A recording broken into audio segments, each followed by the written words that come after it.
थांबा, एवढी मोठी कैरी तुम्ही कधी पाहिली आहे का? मी सुद्धा पहिल्यांदाच पाहिली आहे. तरी आमच्या घरची एकच कैरी तब्बल 2 किलोची निघाली आहे. थोडी आंबट व्हायला लागली होती म्हणून म्हटलं चला आज याचं झणझणीत लोणचं बनवून घेऊया.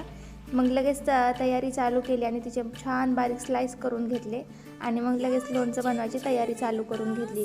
मी एक स्लाइस खाऊन पाहिली तर खरंच खूपच जास्त आंबट होतं. मग त्याच्यानंतर मी सगळे स्लाइस पातेल्यामध्ये काढून घेतले आणि लगेच फोडणीची तयारी केली. तर मी सगळ्यात अगोदर तर तेल तापून घेतलं होतं आणि मग त्याच्यामध्ये छान मोहरीची फोडणी दिली आणि त्याच्यानंतर लाल तिखट, मीठ आणि थोडासा चाट मसाला टाकला होता. चाट मसाला हा मी शेवटी टाकला होता, आता टाकायचं विसरले होते म्हणून नंतर टाकलं होतं. तर तुम्ही नक्की टाकून बघा, खूप छान होतं हे लोणचं.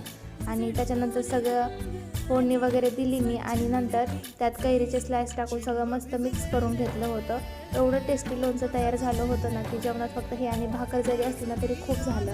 गावाकडच्या अशा साध्या गोष्टीची चवच वेगळी असते. तुम्ही पण एवढ्या मोठ्या कैरीचं लोणचं कधी खाल्लं आहे का कमेंटमध्ये नक्की सांगा. आणि व्हिडिओ आवडला असल्यास लाईक करा आणि सबस्क्राईब करायला विसरू नका. भेटूया उद्याच्या व्लॉगमध्ये. बाय.